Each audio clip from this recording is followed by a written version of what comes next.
Hello, I'm David Stubbs. I'm the designer of Shift Plus. So the thumbprint, as it is called, is what you're looking at. Comes in two pieces. It's a convex and a concave. A lot of the students like to call it outies and innies because it makes more sense to them being 4 years old. As you can tell, I'm using it I'm picking it up on a short end, and the original design had a actual imprint of my thumb on this short version opposite the legs to show people where to pick it up to be able to move it easily and simply around. You'll get used to that. And you'll see that there's curves on all pieces on all sides of this table. The main concept or design of the thumbprint is the fact that it has two unparalleled curves. So if they were parallel, when I paired them together, I would create a gap between them, and this allows them to pair endlessly. You will see that there are outriggers as part of this design as well on 3 of the sides, and typically when you'll see an outrigger, that will mean the product can actually stack.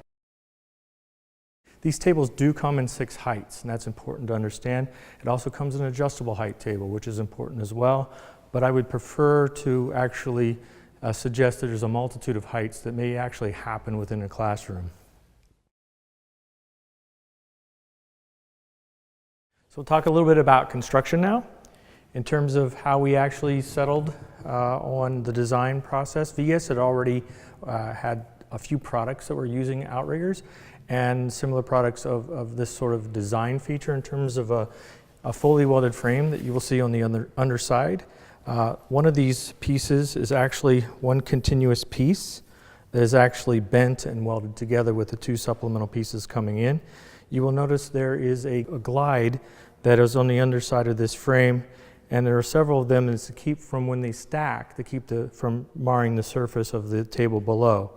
Also, you will notice that if I pulled this cap off, the screw head isn't exposed on the outside of the frame. It actually comes through, and the bottom of the screw is to the frame. And one of the reasons why that is important is because we were for the first time designing a product that was intended to be moved and moved all the time.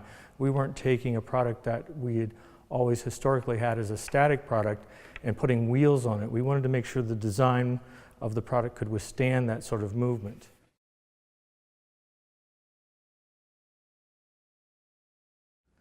As you see that the wider end has 2 360-degree casters, and they have locking functions on them.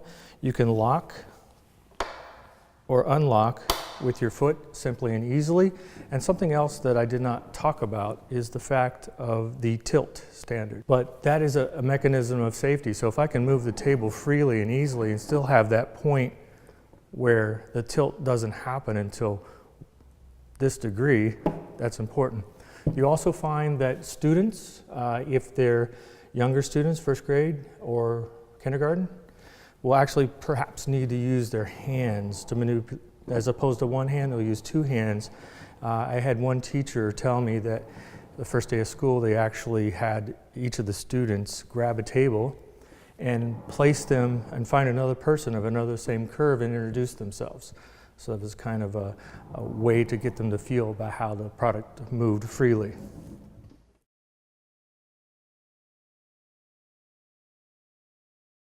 These tables were designed not to be specific to having the table have a front or a back. So I can easily sit under 3 of the sides and adjacent to 1 of the sides. So you notice a full-size chair will fit easily on these 3 sides. The other one, being the narrow piece that we use to actually pick up, could have a chair like this sitting at it, but what we find is it's not a student for one. It starts allowing us to gravitate from a one-to-one concept to a concept that the table is for many students.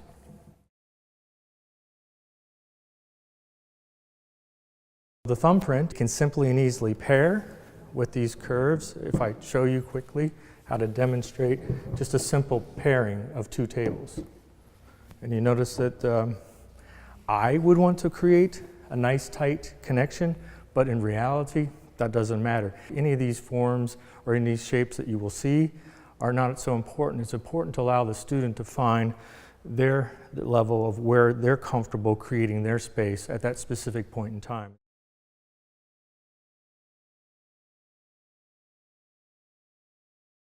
I will show you quickly how to stack them.